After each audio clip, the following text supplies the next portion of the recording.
Capítulo 16. Os fariseus e os saduceus aproximaram-se de Jesus para pô-lo à prova e pediram-lhe que lhes mostrasse um sinal vindo do céu. Ele, porém, respondeu: Ao cair da tarde dizeis haverá bom tempo, porque o céu está avermelhado. E pela manhã, hoje haverá tempestade, porque o céu está rubro e carregado. Sabeis discernir o aspecto do céu, mas não sois capazes de discernir os sinais dos tempos. Uma geração má e adúltera pede um sinal, mas nenhum sinal lhe será dado, a não ser o sinal de Jonas. E, deixando-os, retirou-se. Ao atravessarem o lago, os discípulos esqueceram-se de levar pães. Então Jesus lhes disse com firmeza: Prestai atenção e guardai-vos do fermento dos fariseus e dos saduceus. Eles, porém, começaram a discutir entre si, dizendo: É porque não trouxemos pães. Jesus, conhecendo seus pensamentos, disse: Por que pensais entre vós, homens de pouca fé, que não tendes pães? Ainda não compreendeis, nem vos lembrais dos 5 pães para 5.000 homens e de quantos cestos recolhestes? Nem dos 7 pães para 4.000 homens e de quantos cestos recolhestes? Como não compreendeis que não vos falei a respeito de pães, mas guardai-vos do fermento dos fariseus e dos saduceus? Então entenderam que ele não falava do fermento do pão, mas da doutrina dos fariseus e dos saduceus. Jesus foi para a região de Cesareia de Filipe e perguntou a seus discípulos: Quem dizem os homens que é o Filho do Homem? Eles responderam: Alguns dizem João Batista, outros Elias, outros ainda Jeremias ou algum dos profetas. Então Jesus lhes perguntou com suavidade penetrante: E vós, quem dizeis que eu sou? Simão Pedro respondeu: Tu és o Cristo, o Filho do Deus vivo. Jesus então lhe disse: Bem-aventurado és tu, Simão, filho de Jonas, porque não foi a carne nem o sangue que te revelaram isso, mas meu Pai que está nos céus. E eu te digo: Tu és Pedro, e sobre esta pedra edificarei a minha igreja, e as portas do inferno não prevalecerão contra ela. Eu te darei as chaves do reino dos céus, e tudo o que ligares na terra será ligado nos céus, e tudo o que desligares na terra será desligado nos céus. Então ordenou aos discípulos que não dissessem a ninguém que ele era o Cristo. A partir de então, Jesus começou a mostrar a seus discípulos que era necessário ir a Jerusalém, sofrer muito da parte dos anciãos, dos sumos sacerdotes e dos escribas, ser morto e ressuscitar ao 3º dia.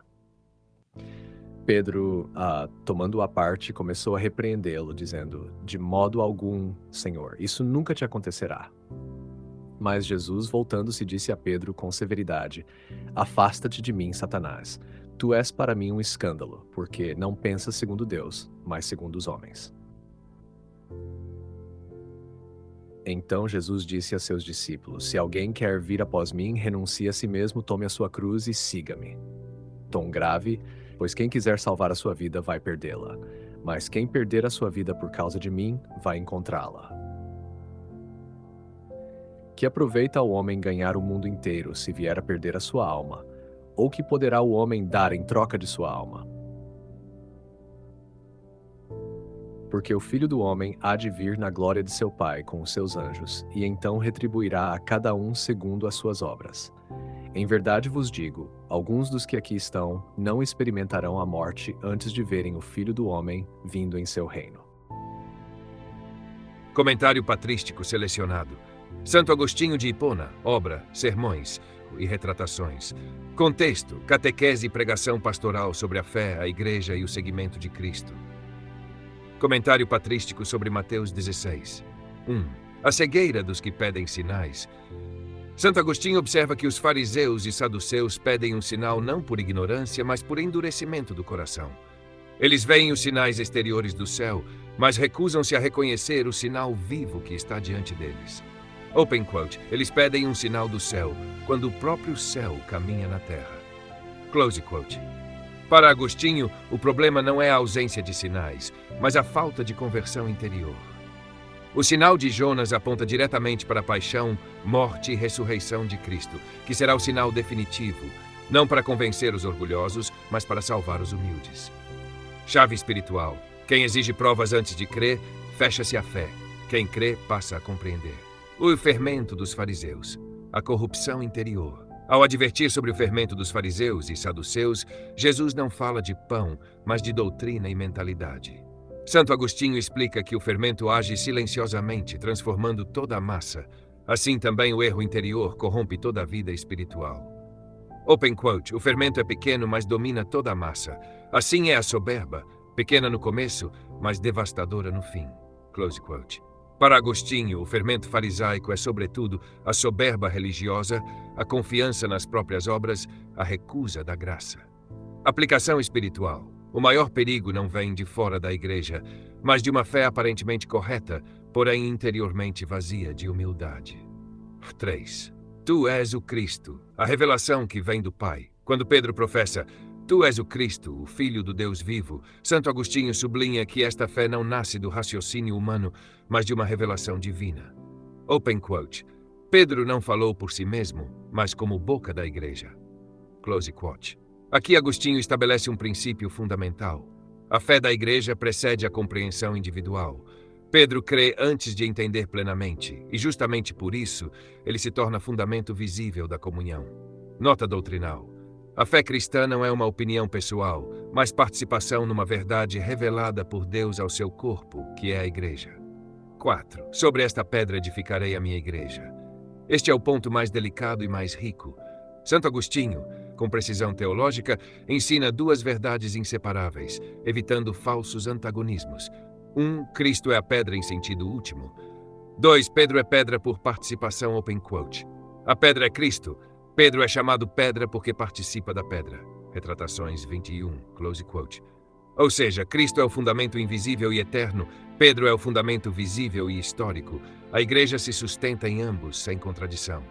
As portas do inferno representam, para Agostinho, a morte, o pecado, o erro e todas as forças que tentam destruir a fé. Mas elas não prevalecem porque a igreja está ancorada numa promessa divina, não numa virtude meramente humana. Importante para o ouvinte, a igreja permanece não porque seus membros são perfeitos, mas porque Cristo é fiel. 5. Pedro repreendido, a pedagogia de Cristo. Poucos versículos depois, o mesmo Pedro que recebeu as chaves é chamado de Satanás. Santo Agostinho vê aqui uma lição fundamental de humildade. Open quote. Pedro é pedra quando confessa Cristo, tropeço quando quer ensinar a Cristo. Close quote. Cristo corrige Pedro não para humilhá-lo, mas para purificá-lo. A autoridade sem cruz se torna tirania. O amor sem sacrifício se torna ilusão. Mensagem espiritual. Na igreja, autoridade e obediência só são autênticas quando passam pela cruz. 6. Tomar a cruz. O centro do discipulado para Agostinho, o chamado final de Jesus. Se alguém quer vir após mim, é a chave interpretativa de todo o capítulo. Open quote. Negar-se a si mesmo é abandonar o homem velho para viver em Cristo. Close quote. Salvar a própria vida significa, paradoxalmente, perdê-la. Perdê-la por Cristo é encontrá-la na eternidade. Síntese espiritual. Mateus 16 não fala apenas da identidade de Cristo, mas da transformação do discípulo. Santo Agostinho lê Mateus 16 como uma revelação progressiva da identidade de Cristo, o nascimento consciente da igreja e um chamado radical à conversão interior. Tudo converge para uma única verdade. Open quote, Cristo é o fundamento, Pedro é o sinal visível, a cruz é o caminho e a vida eterna é a promessa. Queridos ouvintes, chegamos ao fim deste audiolivro e quero expressar minha profunda gratidão a todos que permaneceram conosco até aqui. Sua dedicação em acompanhar essa obra é um verdadeiro sinal de busca pela sabedoria e pelo crescimento espiritual. Que o conteúdo ouvido possa nutrir sua alma e fortalecer sua fé. Aproveito para convidá-los a explorar as playlists do canal Caminho Católico, onde vocês encontrarão outros tesouros espirituais.